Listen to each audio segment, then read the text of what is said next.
یہ بات بھی سمجھ آتی ہے کہ اللہ کے نبی صلی اللہ علیہ وسلم بہت حریص تھے مخلوق کی ہدایت پر، اور لوگوں کا دین سے اعراض کرنا، اور اللہ رب العزت کی تعلیمات سے روگردانی کرنا یہ آپ کو غمگین کرتا تھا۔ لَيَحْزُنُكَ سے یہ بات نکلتی ہے۔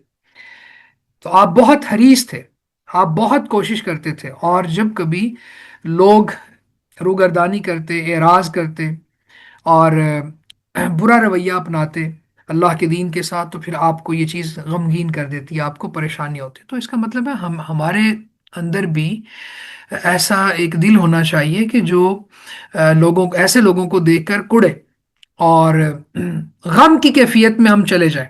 یہ سنت ہے کہ جب لوگ دین سے اعراض کریں اور بے حیائی کے سیلاب میں بہتے چلے جائیں اور اللہ کی زمین پر اللہ کی بغاوت کریں، تو ہمارے دلوں میں بھی ایک غم کی کیفیت پیدا ہو جانی چاہیے۔ یہ اللہ کے نبی صلی اللہ علیہ وسلم کی سنت ہے۔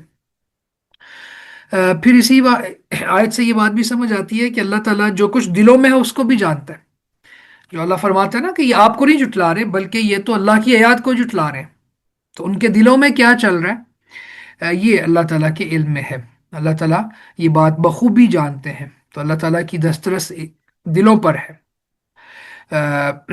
پھر یہاں پہ اس آیہ مبارکہ سے یہ بات بھی سمجھ آتی ہے کہ اسلام ظاہر پہ حکم لگاتا ہے، دلوں کا علم چونکہ ہمارے پاس نہیں ہے، اس لیے پھر باطن کا فیصلہ ہم نہیں کریں گے، یعنی ظاہر پر حکم لگائیں گے۔ اس کی دلیل کیا ہے کہ اسامہ بن زید رضی اللہ تعالیٰ عنہ کا وہ واقعہ، جب انہوں نے ایک مشرک کو قتل کر دیا تھا، جب اس نے لا الہ الا اللہ پڑھا، اور اسامہ بن زید نے یہ دلیل پکڑی کہ انہ قالها تعوذا ای خوفا من القتل، کیونکہ میدان جنگ میں اس نے میرے وار سے بچنے کے لیے اور قتل کے خوف سے ظاہری طور پر کلمہ پڑھا ہے، دل سے نہیں پڑھا۔ یعنی سرکمسٹانسز یہ بتا رہے تھے، حالات و واقعات، گراؤنڈ ریئلٹیز اس کے موافق تھیں کہ وہ صاف ظاہر تھا کہ اسامہ بن زید رضی اللہ تعالیٰ عنہ کے وار سے بچنے کے لیے اس نے ایک فوری سٹیپ لیا کہ لا الہ الا اللہ کہہ دیا تاکہ یہ مجھے قتل نہ کرے۔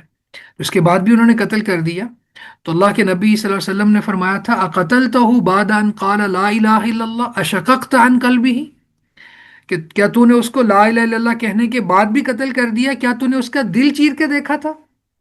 تو معلوم یہ ہوا کہ اللہ تعالیٰ دلوں سے واقف ہے، انسانوں کی دلوں پر دسترس نہیں ہے، اور اب وہی بھی نازل نہیں ہونی کہ ہمیں پتہ چل جائے کہ اس کے دل میں کیا چل رہا ہے۔ تو ہم ظاہری طور پر اگر وہ مسلمان ہے تو مسلمانوں والا اس کے اوپر حکم لگائیں گے، کیونکہ امور دنیا جو ہیں یہ ظاہر پر چلتے ہیں، باطن پر نہیں چلتے۔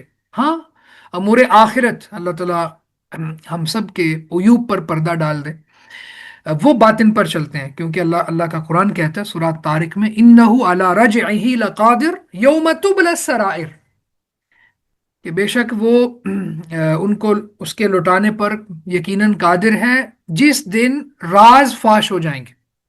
یوم تبلی السرائر، سرائر سر ان کی جمع ہے سیکرٹس، تو رازوں کو آزمایا جائے گا، یعنی راز فاش ہو جائے گا۔ اسی طرح سورہ العادیات میں اللہ تعالیٰ فرماتا ہے افلا یعلم اذا بعثر ما فی القبور وحصل ما فی الصدور، کہ وحصل ما فی، دلوں میں جو کچھ ہے یہ باہر آ جائے گا۔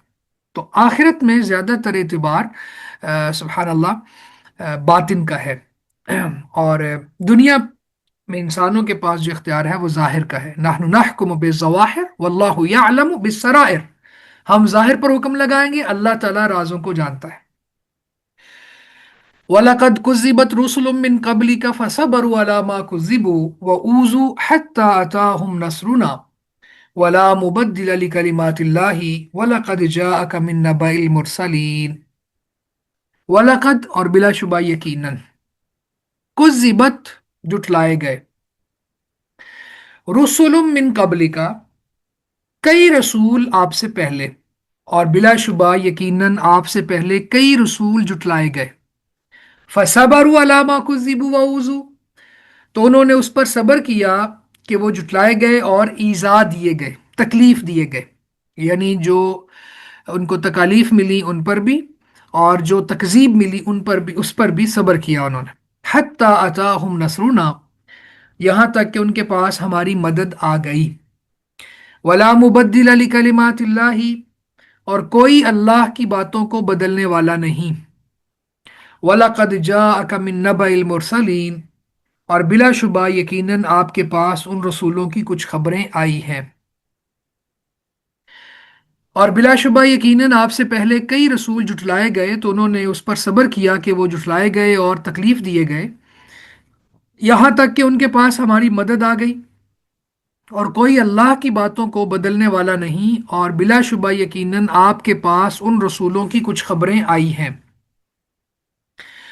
اس آیہ مبارکہ میں ایک اور طریقے سے اللہ تعالیٰ اپنے نبی کو کنسول کر رہے ہیں، تسلی دے رہے ہیں.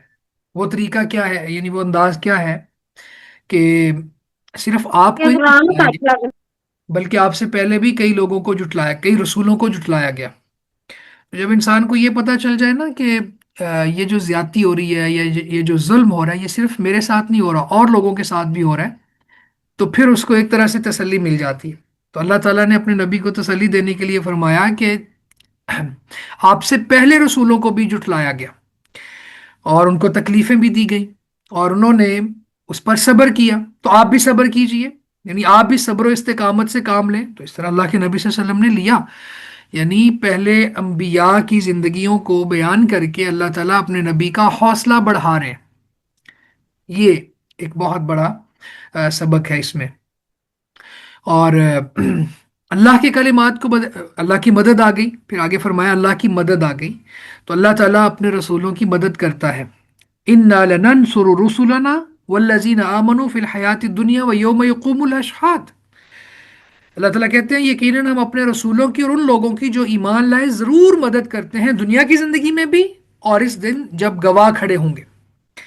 اور سورہ المجادلہ میں فرمایا کتب اللہ لأغلبن انا ورسلی، اللہ نے لکھ دیا ہے کہ ضرور بھی ضرور میں غالب رہوں گا اور میرے رسول.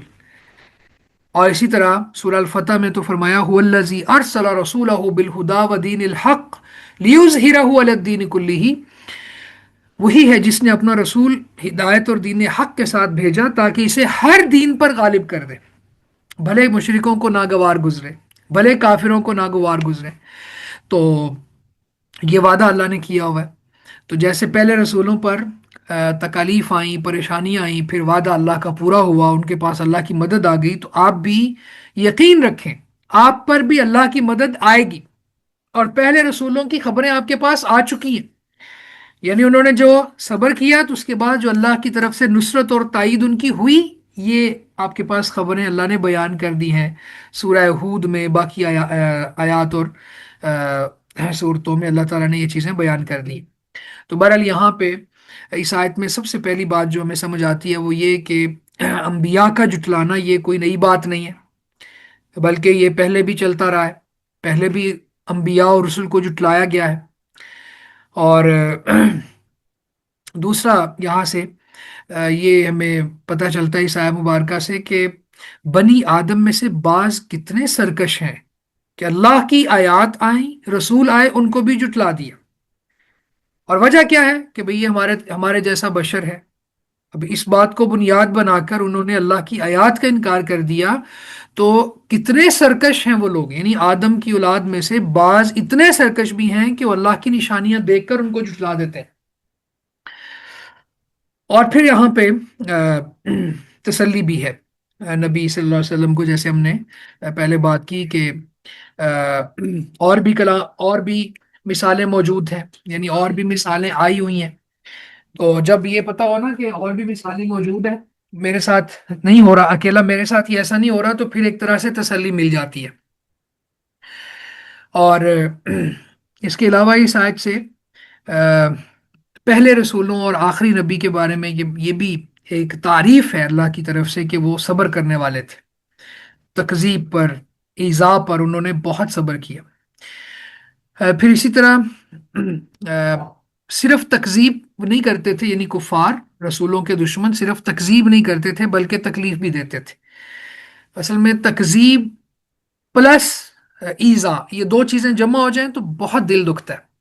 ایک یہ تکذیب بھی بہت دل دکھاتی ہے، مطلب جھٹلا دیا، نہیں مانا، رسولوں کا پیغام نہیں مانا، رسول مخلوق کو خالق کے ساتھ جوڑنے کے لیے آیا، وہ نہیں مان رہے۔ لیکن اس سے آگے بڑھ کر دو قدم آگے انہوں نے سات تکالیف بھی دی، ایذا بھی دی، پریشان بھی کیا، جسمانی تکلیفیں دی، ذہنی طور پر ٹارچر کیا، اور جنگوں پر اتر آئے، مقابلے بازی پر اتر آئے، تو یہ اور زیادہ پھر تکلیف دہ بات ہوتی ہے۔ تو انہوں نے یہ دونوں کام ہی کیے، صرف رسولوں کو ہی نہیں بلکہ رسولوں کے فالورز کو بھی تکلیفیں دی۔ یہ امیہ جو بلال رضی اللہ تعالیٰ عنہ کو تکلیفیں دیتا تھا، تو یہ اسی کا ایک مظہر ہے اس بات کا۔ پھر اسی طرح یہاں پہ ایک بات سمجھنے والی ہے، اللہ تعالیٰ نے ہمیں یہ بات سمجھائی کہ جب بہت زیادہ تکلیف ہو نا تو اس کے بعد پھر اللہ کی مدد بھی آ جاتی ہے، یعنی جب کرب زیادہ ہو، شدت کرب کے ساتھ ہی پھر اللہ کی طرف سے رحمت آتی ہے، اور جب بندہ انتہائی پریشان ہوتا ہے پھر اللہ کی مدد نازل ہوتی ہے۔ اور فرمایا فَإِنَّ مَعَ الْعُسْرِ يُسْرًا إِنَّ مَعَ الْعُسْرِ يُسْرًا، اور یہاں بھی فرمایا کہ جب ان کی تکذیب بھی ہو گئی، ان کی تکلیف بھی ان کو دی گئی، پھر اس کے بعد ہماری مدد آئی، تو اس کا مطلب ہے انسان کو مایوس نہیں ہونا چاہیے، انسان کو کسی لمحے بھی پریشان اس حد تک نہیں ہونا چاہیے کہ وہ اللہ کی رحمت سے نا امید ہو جائے، کیونکہ جتنے جب رات بہت کالی ہوتی ہے پھر صبح ہونے والی ہوتی ہے، تو اس کا مطلب ہے کہ جب کسی کے اوپر غم کا پہاڑ ٹوٹ پڑے تو اس کے بعد وہ منتظر رہے کہ اللہ کی مدد آنے والی ہے۔ تو یہ بھی ایک بہت بڑا عمومی فائدہ اس آیت سے نکل رہا ہے۔ اور اسی طرح یہ بات بھی سمجھ آتی ہے کہ ہمیں مدد کی امید اللہ سے رکھنی چاہیے، حتی اتاہم نصرنا، اللہ تعالیٰ نے یہ نہیں کہا کہ فلاں کی مدد آ گئی، فلاں کی مدد آ گئی، فلاں قبیلے کی مدد آ گئی، فرمایا حتی اتاہم نصرنا، اللہ کی مدد آ گئی۔ تو جب ہمیں یہ پتا ہو کہ مدد اللہ کی طرف سے آتی ہے تو پھر ہم اللہ کے علاوہ کسی اور سے مدد نہیں مانگیں گے، اور جب ہمیں پتا ہو کہ اللہ ہی ہر چیز پر قادر ہے، پوری طرح قادر ہے، تو پھر ہمیں اللہ کی مدد کا ہی انتظار رہے گا، اور پھر ہم اس پر بہت خوش ہوں گے کہ اللہ کی طرف سے مدد آ رہی ہے۔ تو اس میں یہ بھی ہمارے لیے بہت بڑا فائدہ ہے۔ پھر اللہ تعالیٰ کے کلمات کو بدلنے والا کوئی نہیں ہے، اللہ تعالیٰ اگر کسی کی مدد کرنا چاہے تو ساری دنیا کے لوگ مل جائیں وہ اللہ کو روک نہیں سکتے، اللہ کسی کو فائدہ دینا چاہے ساری دنیا کے لوگ روکنے کی کوشش کریں، روک نہیں سکتے، اللہ کسی کو نقصان پہنچانا چاہے تو سارے لوگ جمع ہو جائیں اور وہ نقصان پہنچانے کی کوشش کریں اور اکٹھ کر لیں اس بات پر کہ فلاں بندے کو نقصان پہنچانا ہے، تو اللہ تعالیٰ نہیں چاہتا تو نہیں پہنچے گا۔ تو اس لیے خالق کائنات کے ساتھ اپنے تعلق کو بہت مضبوط کرنا چاہیے۔ یہ بھی اس آیت کا ایک بہت بڑا سبق ہے۔ پھر اسی طرح اللہ تعالیٰ کی عظمت قوت اور اس کا سلطہ، یہاں پہ یہ مراد ہے ولا مبدل لکلمات اللہ میں، کہ جب اللہ تعالیٰ کسی کے لیے مدد کا فیصلہ کر لیتا ہے تو اللہ کی قوت اتنی بڑی ہے کہ کوئی اور کسی اور کے اندر اتنی جرت نہیں ہے کہ وہ اللہ کی کلمات کو بدل دے، اللہ کا سلطہ اتنا مضبوط ہے۔ ہاں اللہ تعالیٰ بعض لوگوں کو ان کی فری ول کی وجہ سے اختیار دے رہا ہوتا ہے کہ چلو دیکھتے ہیں یہ کیا کرتا ہے، یہی تو ٹیسٹ ہے، یہی تو آزمائش ہے، اس کے بعد پھر ثواب اور عذاب ہے۔ تو اس کا مطلب قطعاً یہ نہیں ہے کہ اللہ تعالیٰ سے وہ بڑے ہو گئے ہیں یا ان کی قوت اللہ سے بڑھ گئی ہے یا اللہ کو بائی پاس کر کے وہ کچھ کر سکتے ہیں، ایسا نہیں ہوتا۔ ولا مبدل لکلمات اللہ، اللہ کے ساتھ جب مناجات کریں تو یہ اللہ کو ریفرنس دیں، ولا مبدل لکلمات اللہ، اللہ ہم نے تیری کتاب میں پڑھا کہ تیرے کلمات کو بدلنے والا کوئی نہیں ہے، تو مدد کر سکتا ہے، تو مجھے یہ چیز دے سکتا ہے، تو اس پر قادر ہے، تیرے مقابلے میں کوئی قوت والا نہیں ہے۔ تو یہ بہت بڑی بات ہے کہ انسان اگر ذہن نشین کر لے کہ اللہ کی طاقتیں بہت زیادہ ہیں۔ پھر اسی طرح یہاں سے یہ بات سمجھ آتی ہے کہ اللہ تعالیٰ کلام کرتا ہے، اللہ کے لیے کلمات ہیں، ٹھیک ہے۔ باقی مقامات پر بھی یہ بات ثابت ہوتی ہے اور یہاں بھی اللہ کے لیے کلمات ثابت ہوتے ہیں۔ اس سے قرآن بھرا پڑا ہے، وَكَلَّمَ اللَّهُ مُوسَىٰ تَكْلِيمًا، ٹھیک ہے، اللہ تعالیٰ نے موسیٰ سے کلام کیا۔ اچھا، بعض لوگ اس بات کو نہیں مانتے کہ اللہ تعالیٰ کلام کرتا ہے، تو اس کی دلیل سب سے مؤثر دلیل وہ ہے کہ جب اللہ تعالیٰ نے موسیٰ علیہ السلام کو نبوت سے سرفراز کیا تو کہا اننی انا اللہ لا الہ الا انا فاعبدنی واقم الصلاۃ لذکری، ہر جگہ لوگ تعویل کر سکتے ہیں، جو ہوتی نہیں ہے کر سکتے ہیں، کہ بھئی اللہ تعالیٰ فرشتوں کے ذریعے کلام کرتا ہے، وہ آواز اللہ کی نہیں تھی، لیکن یہاں پہ کیا ہے؟ اننی انا اللہ لا الہ الا انا فاعبدنی واقم الصلاۃ لذکری، اللہ نے خود موسیٰ علیہ السلام سے فرمایا کہ میں اللہ ہوں، میرے سوا کوئی معبود نہیں۔ تو بہرحال یہ اللہ تعالیٰ کے لیے ثابت ہے کہ وہ کلام کرتا ہے، اس کے کلمات ہیں۔ پھر اسی طرح جیسے نبی صلی اللہ علیہ وسلم کے لیے رسالت ثابت ہے، اسی طرح پہلے بھی رسولوں کے لیے رسالت ثابت ہے۔ وَلَقَدْ جَاءَكَ مِن نَبَإِ الْمُرْسَلِينَ، یعنی اور بھی رسول ہیں، یہ بات بھی سمجھ آتی ہے۔ اور یہ بھی سمجھ آتی ہے یہاں پہ کہ پہلے رسولوں کا تذکرہ کر کے اللہ تعالیٰ اپنے نبی کو حوصلہ دینا چاہتے ہیں۔ سورہ ہود میں فرمایا وَكُلًّا نَقُصُّ عَلَيْكَ مِنْ أَنْبَاءِ الرُّسُلِ مَا نُثَبِّتُ بِهِ فُؤَادَكَ، یعنی اللہ دل مضبوط کرنا چاہتا ہے پہلے نبیوں کے حالات واقعات بتا کے۔ اور اس آیت سے، آخری حصے سے، یہ بھی سمجھ آتی ہے کہ محمد صلی اللہ علیہ وسلم یہ آخری رسول ہیں، پہلے پہلے رسولوں کا تذکرہ ہے، آپ کے بعد کسی رسول کا تذکرہ نہیں ہے۔ تو یہ بہت بڑی دلیل ہے۔ ویسے تو واضح دلائل بھی موجود ہے قرآن مجید میں، تو اس آیت سے بھی یہ ہمیں سمجھ آتی ہے کہ اللہ کے نبی صلی اللہ علیہ وسلم کے بعد کوئی اور نبی نہیں ہے، آپ خاتم النبیین ہیں۔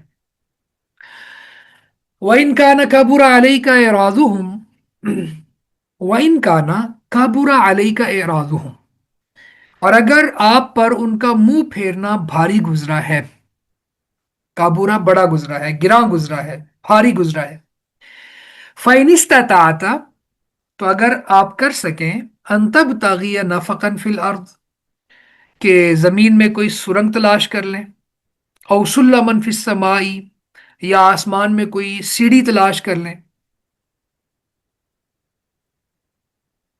فَتَأْتِيَهُمْ بِآيَةٍ، پھر ان کے پاس کوئی نشانی لے آئیں تو لے آئیے، وَلَوْ شَاءَ اللَّهُ لَجَمَعَهُمْ عَلَى الْهُدَى، اور اگر اللہ چاہتا تو یقیناً انہیں ہدایت پر جمع کر دیتا، فَلَا تَكُونَنَّ مِنَ الْجَاهِلِينَ، پس آپ جاہلوں میں سے ہرگز نہ ہوں۔ اس آیت کا با محاورہ ترجمہ یوں ہوگا،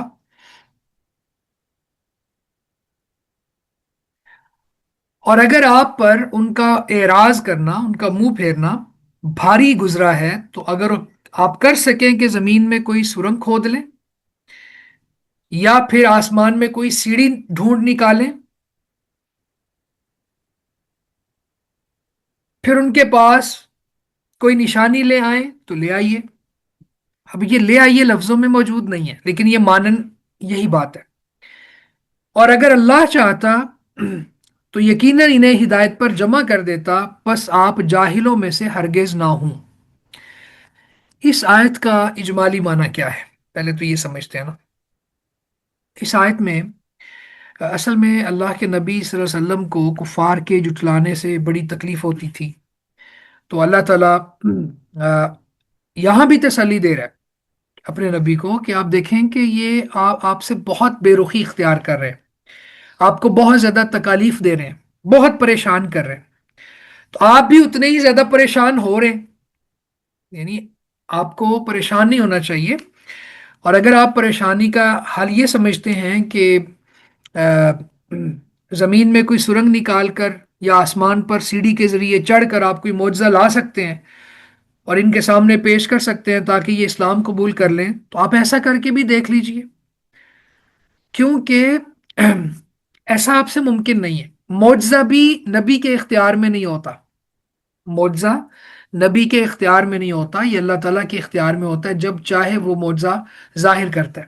تو آپ تو ایسا نہیں کر سکتے، تو پھر آپ پریشان بھی نہ ہوں، ٹھیک ہے؟ تو آپ دعوت دیں، ان کو سمجھائیں، اپنی محنت کریں، اور نتیجہ ہمارے اوپر چھوڑ دیں، انجام ہمارے اوپر چھوڑ دیں، پھر آپ بڑے اطمینان میں رہیں گے، پھر آپ پریشان نہیں رہیں گے۔ سبحان اللہ، یہاں پہ رسول اللہ صلی اللہ علیہ وسلم کی اس حرص کا بھی تذکرہ آ گیا کہ جو آپ بہت زیادہ بے قرار رہتے تھے کہ یہ جہنم میں نہ چلے جائیں، یہ ایمان لے آئیں، یہ مجھے مان لیں، یہ اللہ کی تعلیمات کو مان لیں، تو اللہ تعالیٰ حوصلے میں لا رہے ہیں، تسلی دے رہے ہیں، اور یہ ایک انداز ہے اللہ کا، اللہ کہہ سکتے ہیں وہ خالق ہے۔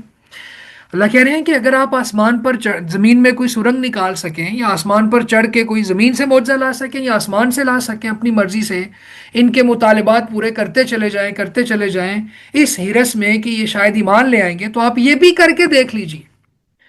اور فرمایا کہ اگر اللہ تعالیٰ چاہتا تو سب کو ہدایت پر جمع کر دیتا، ان کا ٹیسٹ ہی ختم ہو جاتا پھر۔ تو اللہ ایسا نہیں کرنا چاہتا، نہیں کریں گے، کیوں؟ اس لیے کہ یہ اللہ کی حکمت کے خلاف ہے۔ یعنی اگر سب لوگوں کو ہی اللہ ہدایت پر جمع کر دیتا تو پھر یہ جو آزمائش ہے وہ کیسے رہتی؟ پھر لوگوں کو ان کی یعنی جیسے فری ول کی ہم نے بات کی، تو اس کا استعمال کرنے کے لیے جو ایک ٹیسٹ پیریڈ تھا وہ کیسے اللہ تعالیٰ نے جو میکینزم بنایا تھا کیسے فالو ہوتا؟ تو یہ تو ظلم ہوتا کہ اللہ تعالیٰ سب کو ہی ایک پیٹرن پر جمع کر دیتے، ہدایت پر جمع۔ اللہ کے لیے مشکل نہیں تھا، اللہ نے تو کن کہنا تھا، یہ ہو جانا تھا، سب لوگ ہدایت لے آتے، ایمان لے آتے۔ لیکن یہ اللہ کی مشیت اور حکمت کے خلاف تھا، جو اللہ ان کو آزما رہا ہے، اختیار دے رہا ہے، اس کے خلاف تھا۔ تو فرمایا کہ فلا تکونن من الجاہدین، آپ جاہلوں میں سے ہرگز نہ ہو۔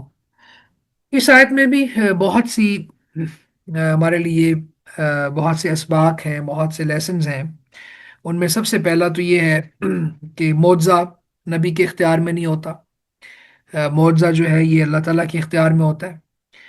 اور دوسرا اس میں ہمیں یہ بھی سمجھ آتی ہے کہ اللہ کے نبی صلی اللہ علیہ وسلم پر بہت گراں گزرتا تھا جب وہ اسلام سے اعراض کرتے تھے، اور یہ کوئی اپنے نفس کے لیے نہیں تھا، بلکہ یہ اللہ کی بندگی میں، اللہ کی عبادت میں اللہ کے نبی لانا چاہتے تھے ان کو، یعنی اپنی ذات کی وجہ سے ان پر گرا نہیں گزرتا تھا، بلکہ اللہ کی ذات کی وجہ سے وہ پریشان ہوتے تھے۔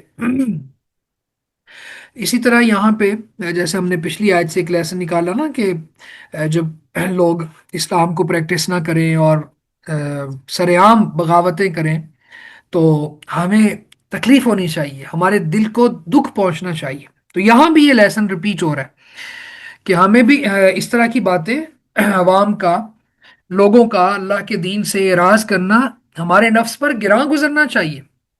وہ حدیث بھی ہے نا کہ اگر تم کسی من رأى منکم منکرا فلیغیرہ بیدہ، جب آپ کسی برائی کو دیکھیں تو اس کو اپنے ہاتھ سے بدلیں، طاقت نہیں ہے تو زبان سے بدلیں، اگر یہ بھی طاقت نہیں ہے تو پھر اس کو دل میں برا جانے، اور یہ اضعف الایمان ہے، ایمان کا کمزور درجہ ہے۔